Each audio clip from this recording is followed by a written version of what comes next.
Let me go quickly into the second point. இரண்டாவது நபருக்குள்ளாக நான் சொல்ல விரும்புகிறேன். Jacob was sent. அனுப்பப்பட்ட யாக்கோபு. Hallelujah. Hallelujah. Genesis 28 chapter. ஆதியாகமம் 28ஆம் அதிகாரத்திலே First and second verse we can see the introduction to Jacob. இந்த யாக்கோபுக்கு ஒரு முன்னுரையை 1-2 வசனத்திலே சொல்லப்பட்டிருக்கிறது. ஈசாக்கு யாக்கோபை அழைத்து அவனை ஆசீர்வதித்து, நீ கானானிய குமாரத்தின் பெண்களாக எடுத்து புறப்பட்டு ஆரானில் இருக்கிற உன் தாயினுடைய தகப்பனாகிய பெத்லெகேமுடைய வீட்டுக்கு போய் அவனிடத்தில் உன் தாயின் சகோதரனாகிய லாபானின் குமாரத்துக்குள் பெண்கள் என்று அவனுக்கு கட்டளையிட்டார். Hallelujah. Hallelujah. Jacob, இந்த யாக்கோபு யார்? Bible says Esau had 2 children. ஈசாக்குக்கு 2 குமாரர்கள் இருந்தார்கள் என்று வேதம் சொல்லியிருக்கிறது. One was Esau and the other one was Jacob. மூத்தவன் ஏசா, இளையவன் யாக்கோபு. Jacob means supplanter. யாக்கோபு என்று சொன்னால்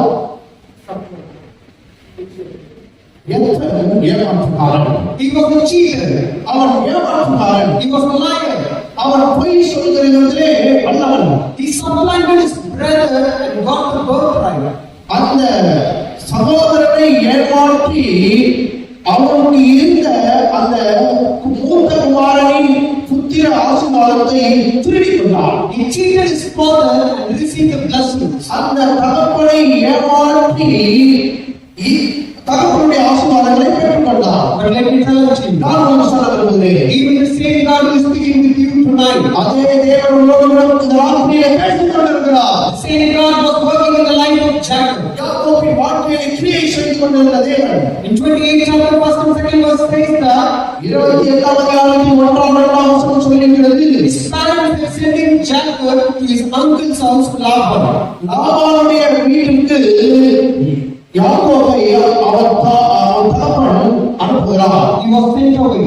அவன் அனுப்பப்பட்ட யாக்கோபு. Let me tell you, நான் சொல்ல விரும்புகிறேன். even in our life, இன்றைக்கு நம்முடைய வாழ்க்கையிலே we have been sent away by our parents. நம்முடைய குடும்பத்தினாலே பெற்றோர்களினாலே நாம் தள்ளப்பட்டிருக்கலாம், அனுப்பப்பட்டிருக்கலாம். God selects those people. ஆனால் அனுப்பப்பட்ட உங்களை தான் தேவன் தெரிந்து கொண்டிருக்கிறார். And is working specifically in your life. உங்கள் வாழ்க்கையிலே பிரத்யேகமாக அவர் கிரியை செய்து கொண்டிருக்கிறார். The one interesting thing, இதிலே ஒரு விசேஷமான காரியம் என்னவென்று சொன்னால், he was sent to go to Laban's house. அவன் மாமனாகிய லாபான் வீட்டிற்கு செல்லும்படியாக அனுப்பப்பட்டான். But where he was ended, அவன் எங்கே அது நிறைவடைந்தது? in the 15th, 16th and 17th verse, 15, 16, 17 வசனத்திலே we can read about that. இதை நாம் வாசிக்கலாம். நான் உன்னுடனே இருந்து நீ போகிற இடமெல்லாம் உன்னை காத்து இந்த தேசத்துக்கு உன்னை திரும்ப வரப்படுவேன். நான் உனக்கு சொன்னதை செய்யும் அளவும் உன்னை கைவிடுவதில்லை என்றார். யாக்கோபு நித்திரை தெளிந்து விழித்தபோது, மெய்யாகவே கர்த்தர் இந்த ஸ்தலத்தில் இருக்கிறார், இதை நான் அறிந்திருக்கிறேன் என்றான்.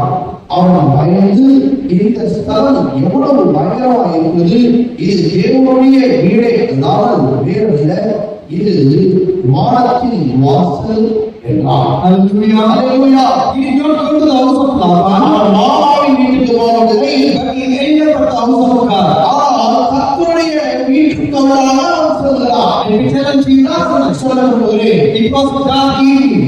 அது ஒரு நல்ல மாலை வேளையாக இருந்தது. He took a stone and kept it and slept upon it. ஒரு கல்லை எடுத்து யாக்கோபு நித்திரை செய்கிறார். And he got a vision. ஒரு தரிசனத்தை காண்கிறார். God makes a covenant. ஒரு உடன்படிக்கையை தேவன் யாக்கோபோடு செய்கிறார். And then he wakes up. அவரை எழுப்புகிறார். And he just places the stone and says this place is Bethel. இந்த இடம் பெத்தேல் என்று சொல்லி சொல்கிறார். Bet means house. பெத் என்று சொன்னால் வீடு. Bel means God. பெல் என்று சொன்னால் கடவுள். So the Bethel is house of God. இந்த பெத்தேல் என்பது தேவனுடைய வீடாக இருக்கிறது. Today we are also seated in the presence of God at His house. இன்றைக்கும் தேவனுடைய சமூகத்திலே அவருடைய வீட்டிலே நாம் இருக்கிறோம். When we are in His house, அவருடைய வீட்டிலே நாம் இருக்கும்போது God makes promise and covenant in your life. உங்கள் வாழ்க்கையில் உடன்படிக்கையும் வாக்குத்தத்தத்தையும் தேவன் உங்களுக்கும் எனக்கும் கொடுக்கிறார். Hallelujah. Hallelujah. promise and covenant.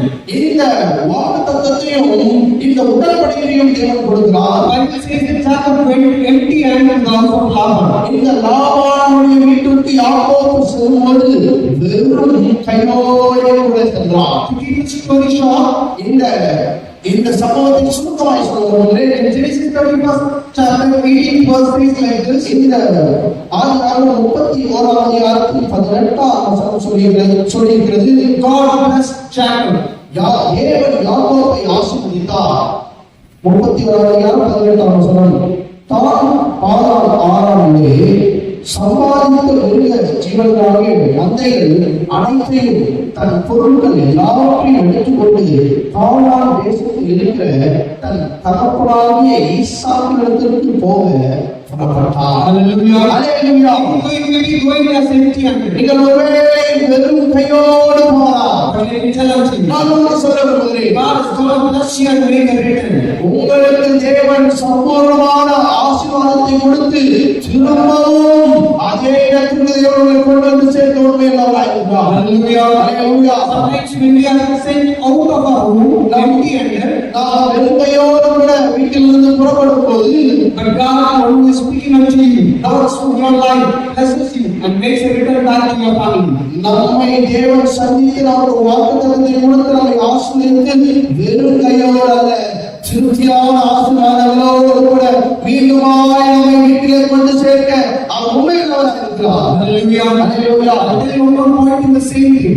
இதே நேரத்தில் ஒரு குறிப்பை நான் சொல்ல விரும்புகிறேன். His uncle Laban was even more cheated than Jacob.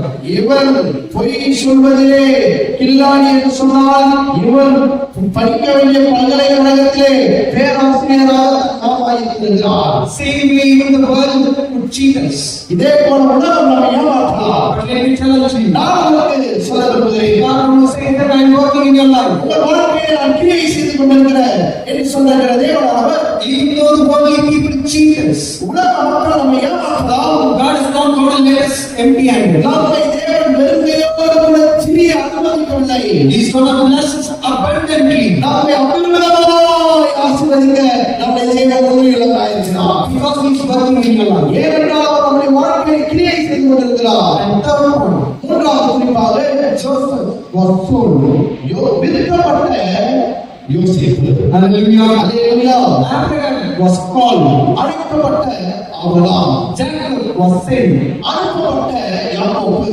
Joseph was sold. விற்கப்பட்ட யோசேப்பு. To keep the story simple, இந்த கதையை நான் சுருக்கமாய் சொல்ல விரும்புகிறேன். who is this Joseph? இந்த யோசேப்பு என்கிறவன் யார்? Is the last son of Jacob. யாக்கோபுக்கு பிறந்த 11வது குமாரன் தான் இந்த யோசேப்பு. He was father's favorite. அவர் தகப்பனுக்கு மிகவும் பிரியமான பிள்ளை. In Genesis 37 chapter 3rd verse, you can see that. ஆதியாகமம் 37ஆம் அதிகாரத்தில் 3ஆம் வசனத்திலே அதை நாம் வாசிக்க முடியும். He was a dreamer. அவர் சொப்பனக்காரன் என்று வசனம் சொல்லியிருக்கிறது. 5th verse, you can see that. 5ஆம் வசனத்திலே யோசேப்பு சொப்பனக்காரன் என்று வேதம் சொல்லியிருக்கிறது. Let me tell you, நான் உங்களுக்கு சொல்ல விரும்புகிறேன், you could be a family's favorite people. உங்கள் குடும்பத்திலே நேசிக்க அதிக நேசத்தை பெற்ற பிள்ளையாக குழந்தையாக நீங்கள் இருக்கலாம். A favorite person. நேசிக்கப்படுகிற ஒரு நபராக குடும்பத்தில் நீங்கள் இருக்கலாம். Dreamer is nothing but you can hold vision of God in your life. சொப்பனக்காரன் என்று சொன்னால் கர்த்தருடைய தரிசனத்தை பெற்ற ஒரு மனிதனாக நீங்கள் இருக்கலாம். But let me tell you, நான் உங்களுக்கு சொல்ல விரும்புகிறேன், even the life of Joseph was not so good. யோசேப்புடைய வாழ்க்கையும் நல்ல வாழ்க்கையாக அமையவில்லை. His father sent him to inquire about his brothers. தன் சகோதரர்களை விசாரிக்கும்படியாக தகப்பனாகிய யாக்கோபு யோசேப்பை அனுப்புகிறார். The brothers were hated upon him. ஆனால் சகோதரர்கள் யோசேப்பை பகைக்கிறவர்களாக இருந்தார்கள். Put him into a pit.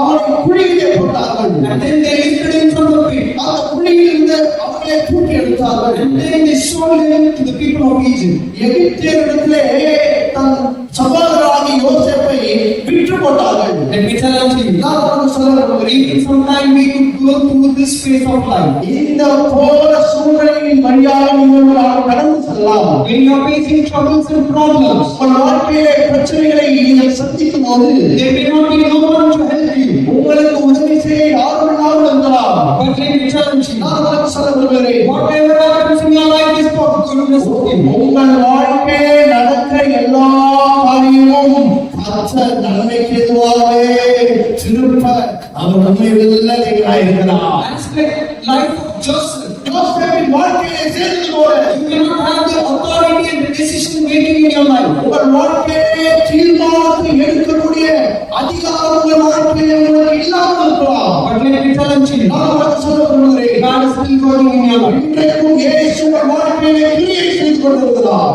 Joseph was sold to the Egyptians, எகிப்தியரிடத்திலே யோசேப்பு விற்கப்பட்டார். was sent to prison. அங்கே சிறைச்சாலைக்கு அழைத்து செல்லப்பட்டார். He held the bread bearer and the cup bearer. அங்கே சிறைச்சாலையிலே பானபாத்திர காவலையும் சுயப்பாகியையும் அவன் சந்திக்கிறான். But still, let me tell you, இன்றைக்கு நான் சொல்ல விரும்புகிறேன். they did not help him back. இந்த பானபாத்திர காவலும் சுயப்பாகியும் யோசேப்புக்கு உதவி செய்யவில்லை. You could have also supported many people in your life. பல பேருக்கு உங்கள் வாழ்க்கையை நீங்கள் உதவி செய்திருக்கலாம். In return, they may not have supported you. ஆனால் உங்களுக்கு பிரதிபலனாக அவர்கள் எதையும் செய்யாமல் இருக்கலாம். But let me tell you, நான் உங்களுக்கு சொல்ல விரும்புகிறேன். God was speaking unto you. உங்களோடு நான் பேசிக் கொண்டிருக்கிற தெய்வம் The same God was working even in the life of Joseph. யோசேப்புடைய வாழ்க்கையிலே கிரியை செய்து கொண்டிருந்த தெய்வம் He lifted Joseph higher than anyone in Egypt. தேசத்திலே யோசேப்பை உயர்த்தினது போல எந்த ஒரு தனி நபரையும் இந்த தேவன் உயர்த்தவே இல்லை. கரங்களை தட்டி கத்தலாமத்தை Hallelujah. Hallelujah. Hallelujah. I would like to share a testimony in my life. என் வாழ்க்கையிலே நடந்த ஒரு சாட்சியை உங்களுக்கு சொல்ல விரும்புகிறேன். The same potter who is working in our life உங்களோடு கூட கிரியை செய்து கொண்டிருக்கிற தேவனானவர் is the same God who was also working even in my life. என்னுடைய வாழ்க்கையிலும் அவர் கிரியை செய்தார். After completing my college studies, என்னுடைய கல்லூரி படிப்பை முடித்த பிறகு I did not get a job for 6 months. 6 மாதமாக வேலை எனக்கு கிடைக்கவில்லை. It could be only the person who walks through the path knows the pain about it. இந்த சம்பவத்துக்கு வழியாக கடந்து சென்றவர்களுக்கு தான் நான் சொல்லுகிற வழி என்ன என்று சொல்லி தெரியும். Let me tell you, I was waiting in front of many companies gate in Ambattur. அம்பத்தூரிலே பல கம்பெனியின் வாசலிலே நான் காத்து கொண்டிருந்த நபராக இருந்தேன். But nobody gave a job to me. ஒருவரும் எனக்கு வேலை கொடுக்க முன்வரவில்லை. Then I got into a study நான் தொடர்ந்து படிக்கலாம் தீர்மானித்தேன். and then I became a trainer in the same institute. அதே கல்லூரியிலே நான் பயிற்சியாளராக இருந்தேன். But I did not get a good money. நல்ல வேலை கேட்கிற ஒரு நல்ல சம்பளம் கூலி எனக்கு கிடைக்கவில்லை. And all of a sudden, திடீரென்று நான் அவரிடத்திலே சொன்னேன், I'm not going to work with you anymore. இதோடு கூட நான் இந்த வேலை அலுவலகத்துக்கு நான் வரப்போவதில்லை என்று சொன்னேன். And the same month we had youth camp, otherwise by our church. அதே மாதத்தில் தான் நம்முடைய சபையின் மூலமாக வாலிபர் விழிப்புணர்வு முகாம் நடந்தது. And for the very first time we have invited Pastor Bench to our camp. அன்றைக்குதான் முதல் முறையாக நம் பாஸ்டர் பென்சையாவை அந்த முகாமிலே செய்தியாளராக அழைத்திருந்தோம். On that night, Pastor Bench was leading with the song. அந்த ராத்திரி வேளையிலே பாஸ்டர் பென்சையா ஒரு பாடலோடு வாலிபர்களை நடத்தினார். Let me tell you, நான் உங்களுக்கு சொல்ல I விரும்புகிறேன். just went with the heart of burden. நான் இருதயம் பாரம் நிறைந்தவனாய் அந்த கூடுகையில் இருந்தேன். I was sitting in the campfire with the heart of listening. ஒரு கேட்கக்கூடிய ஒரு இருதயத்தோடு அந்த முகாமிலே நான் இருந்தேன். I was expecting for the word of God to intervene in my life. கர்த்தருடைய வார்த்தையை எதிர்பார்த்தவனாக அந்த கேம்ப்ஃபயரிலே கட்சியை துதித்துக் கொண்டே இருந்தேன். Let me tell you, நான் உங்களுக்கு சொல்ல விரும்புகிறேன். on that night God broke my heart. அந்த ராத்திரி வேளையில் நான் என் இருதயத்தை இந்த தேவன் உடைத்தார். I have had 6 companies interviews. 6 கம்பெனியிலே நான் நேர்முக தேர்வுக்கு கலந்து கொண்டேன். Out of 3 was multinational companies. 3 multinational கம்பெனியாக இருந்தது. I just attended interview based on my education and my knowledge. என்னுடைய அறிவு கூர்மையை சார்ந்து என்னுடைய படிப்பை சார்ந்து நான் இன்டர்வியூ வேலை அட்டன் செய்தேன். But on the night of the camp, அந்த கேம்ப் வாழ்க்கையிலே I was just a man. நான் சாதாரண மனிதனாக தேவனுடைய சமூகத்தில் நின்று கொண்டிருந்தேன். What I will be able to do, God? ஆண்டவரே, நான் என்ன செய்ய முடியும் ஐயா? And you are the only one who can praise me. நீ மாத்திரம்தான் எனக்கு நல்ல வேலையை தர உண்மையுள்ளவராக இருக்கிறீரே. I was weeping and weeping. நான் அழுது கொண்டு அந்த முகாமே தோட்டத்தில் அழுது கொண்டே இருந்தேன். I did not look up to the person who was sitting next to me. என் அருகாமே இருக்கிற நண்பரை நான் நோக்கி பார்க்க இருந்தேன் அனுமதிக்கவில்லை. Even next day morning, இன்னும் அடுத்த நாள் காலையிலே God was leading the session mightily. தேவன் அந்த முகாமை அடுத்த நாள் முகாமை தேவன் வல்லமையாய் I நடத்தினார். was sitting next to a pillar with weeping. அந்த இருந்த அந்த சூடுக்கு அருகாமே நான் அழுகையோடு குழைக்கின்றேன். Let me tell it to you. நான் உங்களுக்கு சொல்ல விரும்புகிறேன். This is the temple of God. இது கர்த்தருடைய ஆலயமாய் வீடாய் இருக்கிறது. When there is presence of God, இங்கே கர்த்தருடைய சமூகம் இருக்கிறது. and you don't look at your neighbor. நீங்கள் அருகாமே இருக்கிற நபரை பார்க்க வைக்கவில்லை. But when you start seeing the Lord who is there to comfort you, உங்களை ஆறுதல் படுத்துகிற தேவன் உங்கள் அருகாமே இருக்கிறார் என்று சொல்லி விசுவாசத்தோடு இருங்கள். that means the last day that you weep. நீங்கள் அழுகிற கடைசி ராத்திரி அந்த ராத்திரியாக தேவனாலே நடத்த முடியும். தேவனாலே கிரியை செய்ய முடியும். Hallelujah. Hallelujah. After that meeting, அந்த கூடுகை முடிந்த பிறகு I have never cried for the job. வேலைக்காக நான் அழவே இல்லை. Hallelujah. அல்லேலூயா. Do you? உங்களுக்கு தெரியுமா? God placed me in HCL, which is a training level. சோழிகண்டனிலே இருக்கிற HCL என்ற ஒரு பெரிய நிறுவனத்திலே தேவன் எனக்கு வேலை கிடைக்கும்படியாக செய்தார். I can say proudly it was not because of my knowledge. என்னுடைய ஞானத்தினாலே, என்னுடைய திறமையினாலே, என்னுடைய அறிவினாலே, என்னுடைய படிப்பினாலே இது செய்தது என்று சொல்லி நான் சொல்லவே மாட்டேன். And then God brought me to LNP, which is a DLM. DLF-லே LNP-க்கு தேவனை கொண்டு வந்தார். And today God helped me to work in a multinational company. இன்றைக்கும் கர்த்தர் ஒரு பெரிய நிறுவனத்திலே உலகம் முழுவதும் மெச்சுக்கொண்ட நிறுவனத்திலே பணிபுரியும்படியாக தேவன் எனக்கு ஒரு வாய்ப்பை தேவன் ஏற்படுத்தி கொடுத்தார். God has helped me to be seated in the most important positions. ஒரு நல்ல நிலையை தேவன் நான் பணிபுரிகிற நிறுவனத்திலே தேவன் என்னை வைத்திருக்கிறார். Why I tell you this testimony? ஏன் இந்த சாட்சியை உங்களோடு கூட சொல்கிறேன்? It will be helpful for many people here. நீங்கள் பலருக்கு உதவி செய்கிறவர்களாக இருக்கலாம். When there is no one to help you, உங்களுக்கு உதவி செய்ய யாரும் முன்னாக இருக்கும்போது you think that everything is done in my life. என் வாழ்க்கையில எல்லாம் முடிந்தாயிற்று, எல்லாம் முடிந்தது என்று சொல்லி நீங்கள் நினைத்துக் கொண்டிருக்கலாம். God who has worked in the life of Abraham, Jacob, and Joseph is the same God who is working in your life. Abraham, Isaac, யாக்கோபுடைய வாழ்க்கையிலே கிரியை செய்து கொண்டிருக்கிற தேவன் உங்கள் வாழ்க்கையிலும் கிரியை செய்ய உண்மையில்லாத Let me tell you, நான் சொல்ல விரும்புகிறேன். He is your potter. அவர் உங்களுடையவனாக இருக்கிறார். He is still working for you. உங்களுக்காக இன்னமும் கிரியை செய்து To கொண்டிருக்கிறார். make you as a valuable listen. உங்களை இடம் பொருந்திய பாத்திரமாக மாற்ற அவர் இன்றைக்கும் கிரியை செய்து கொண்டிருக்கிறார். You may not be having plans concerning your life. உங்கள் வாழ்க்கையிலே குறித்ததான திட்டம் உங்களுக்கு இல்லாமல் இருக்கலாம். But let me tell you, நான் உங்களுக்கு சொல்ல விரும்புகிறேன். God is having a divine plans in your life. தேவன் உங்கள் வாழ்க்கையிலே ஒரு பெரிய திட்டத்தை, பெரிய தீர்மானத்தை தேவன் வைத்திருக்கிறார். Hallelujah. Hallelujah. Let's all close our eyes. எல்லோரும் கண்களை மூடி ஜெபிப்போம்.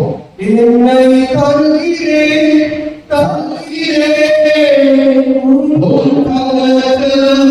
என்னை பார்க்கிறேன், பார்க்கிறேன் உன் பாதத்தில். என்னை தருகிறேன், தருகிறேன் உன் கரத்தில். என்னை பார்க்கிறேன், பார்க்கிறேன்.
May God bless this word. దేవుని నామ మాత్రమే పొందుకోవడానికి